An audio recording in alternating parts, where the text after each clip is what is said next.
Oh, and today it is with much joy that I get to show something to you that I've been just, anxious to get my hands on for really years and years now. My wonderful girlfriend for Christmas picked this up for me. And before we get into the video, I just want to tell you guys something. If you've got a girlfriend, that's half as decent as mine, you really need to be on your knees thanking your lucky stars because, we're really some lucky people. I mean, there's not that many great females out there in this world, so if you have one, just tell her how much you care about her and she's important, and just be thankful. Be thankful, guys. Well, anyway, on to my gift here, the Retron 3. If you don't know what it is, basically it's a clone system developed by Hyperkin. They have a lot of handheld machines out there. They have a portable NES. I think they have a portable Super Nintendo as well. They have a portable Genesis. Basically what they do is they make cloneware. They make hardware which runs old school software. And what makes the Retron 3 really, really interesting to me is the fact that it's actually a 3-in-1 tri-system. It plays, check this out guys, NES games, SNES games, and Genesis games on one machine. This is an absolute dream come true for me. If I were an 8-year-old kid right now, I would be just ecstatic. My inner child is screaming and climbing up the walls right now that I actually have something this amazing, that modern technology has triumphed and given us something like the Retron 3. So I'm going to open it up here. We're going to do a little unboxing here and look at its contents. And once I kind of get some electronic stuff set up, I'll be doing a quick review of the hardware itself and show some games in action. But this is a general overview of what you get when you actually pick up a Retron 3. There are two models I know of out there. There's one that is the traditional silver and black Oakland Raiders unit. There's also like a red one which looks kind of like a Famicom slash toaster. Not a big fan of that one. So yeah, we get 2 free controllers. No batteries of course, but you also have a bunch of ports here for your standard consoles. Here we go, some stuff on the side, kind of more of the same. Actually, it's the same thing on all 3 sides, so yeah, maybe waste your time on that. Okay, in the back we've got some more information how to connect everything. You get an AC adapter, you get some SAV cables, and it tells you pretty much the games you can play. Now, not every game in the library of the Nintendo, Super Nintendo, and Genesis are compatible with the hardware, but we'll figure that out when we get there. So anyway, that's the box, what that looks like. Now let's get down to the fun stuff. What does the console actually look like?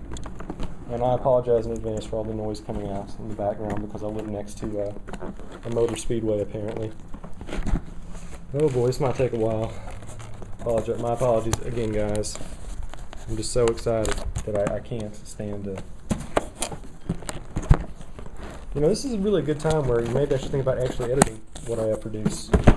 Make things a little bit easier for us.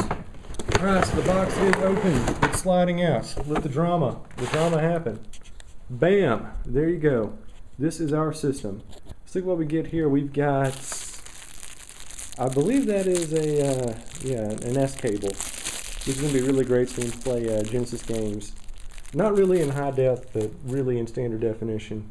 So they're going to look really vibrant and awesome. So we're going to try that out definitely. Now we've got our 2 controllers here. And you get 2, and they're both wireless, which is kind of neat.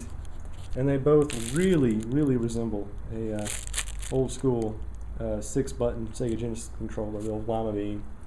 In fact, actually, yeah, it is designed just like the old 6-button Sega Genesis. So that's pretty cool. And on the back, it has a button layout for the NES and Super Nintendo. We're probably better off using a regular controller for those, but yeah, more on that when we get there.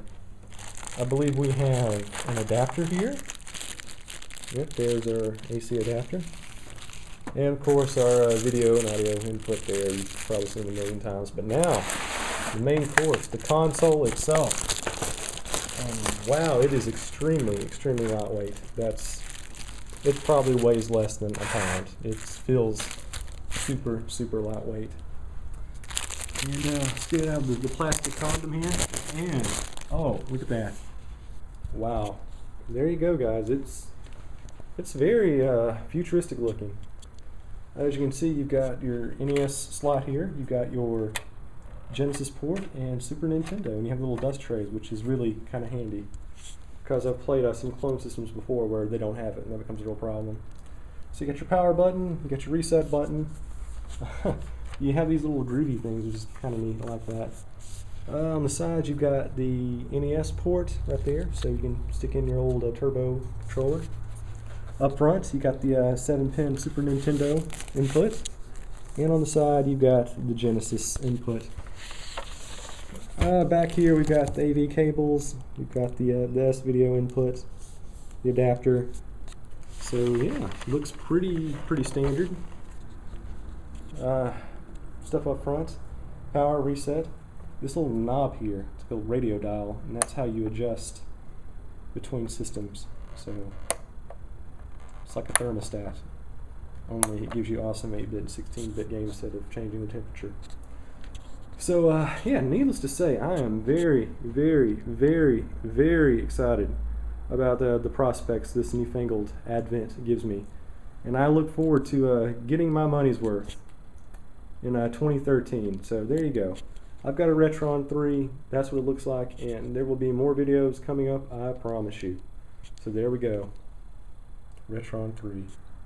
It's old school in the future anyway. Yeah.